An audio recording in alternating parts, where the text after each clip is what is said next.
सिंह रास पण मिथुन लग्न असेल ना, तर तुम्हाला हे वर्ष कसं जाईल, तर तुम्हाला आता फेब्रुवारी, मार्च आणि एप्रिल हे तिन्ही महिने आहेत ना, तुम्हाला करिअरसाठी चांगले जातील.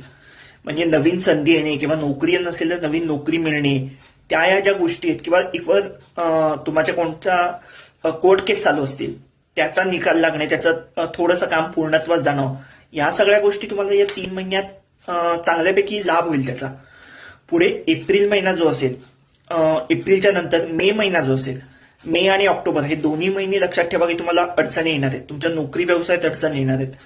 एकूणच ह्या वर्षी कसं आहे की तुम्हाला तुमच्या करिअरमध्ये खूपच प्रयत्न करावे लागणार आहेत.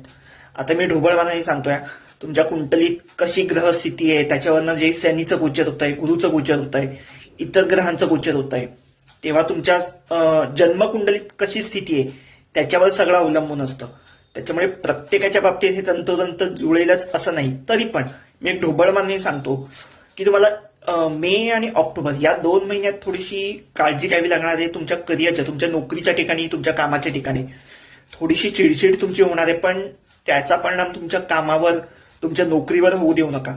त्याच्यामुळे चिडचिड झाली तरी थोडंसं डोकं शांत ठेवण्याचा प्रयत्न करा, कारण मे आणि ऑक्टोबर थोडेसे कठीण जातील. तुम्हाला काहींच्या नोकरी पण सुटू शकतात, नोकरीत बदल होऊ शकतात, पण त्याचंही टेन्शन नाही. तेही पुढे सांगतो की जरी तुमची नोकरी गेली तरी पुढच्या 2 ते 3 महिन्यात काहींना त्याच्या आधीच नोकरी मिळून जाईल नवीन, किंवा जरी तुमचा व्यवसाय डबकाईला आला तरी एक 2-3 महिन्यात तुम्हाला पुन्हा त्याच्यात तुम्ही राखेतून पुन्हा नवी उभारी घ्याल.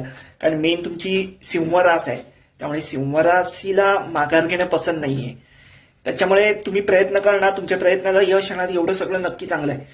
ऑक्टोबर महिन्यात थोड्याशा अडचणी असल्या तरी नोव्हेंबर महिन्यात तुम्हाला पुन्हा नोकरीच्या संधी आहेत. नोव्हेंबरमध्ये तुम्हाला थोडीशी आरोग्याची काळजी घ्यायची, आरोग्याच्या काहीतरी तक्रारी संभवतील. या सगळ्या पूर्ण वर्षभरात तुम्हाला आर्थिक लाभ सुद्धा होणार आहेत. असं नाहीये की तुम्हाला नोकरीत अडचणी आहेत, व्यवसायात अडचणी आहेत, आर्थिक लाभ होत जातील. लव्ह लाईफसाठी सुद्धा ऑक्टोबर ते डिसेंबर हा जो काळ आहे तुम्हाला लव्ह लाईफसाठी चांगला आहे. मग ते नवरा बायकोमध्ये असू दे किंवा तुमचं लग्न व्हायचंय, तुम्ही गर्लफ्रेंड बॉयफ्रेंड असू दे, तुमच्या दोघांमध्ये जे काय बॉन्डिंग लागतं नवरा बायकोमध्ये म्हणा, किंवा लग्न व्हायच्या आधी जोडीदारामध्ये जे काय बॉन्डिंग लागतं ते दोघांमध्ये बॉन्डिंग चांगलं होईल. किंवा जर लग्न व्हायचं असेल, घरच्यांची परवानगी नसेल, कास्ट प्रॉब्लेम काही असेल, तर त्यासाठी ऑक्टोबर ते डिसेंबर हे 2-3 महिने तुमच्यासाठी चांगले आहेत. त्याच्यामुळे जरी स्ट्रगल असला, आणि मुख्य म्हणजे आता लग्नाचे योग सुद्धा सुरू आहेत, तुम्हाला लग्नाचे संततीचे योग सुरू आहेत. प्रयत्न जास्त करावेच लागणार आहेत, पण तुम्ही तुमचे प्रयत्न चालू ठेवा. तुमच्या प्रयत्नाला नक्की यश येणार आहे आणि पुढे सगळं काही छान होणार आहे. All the best.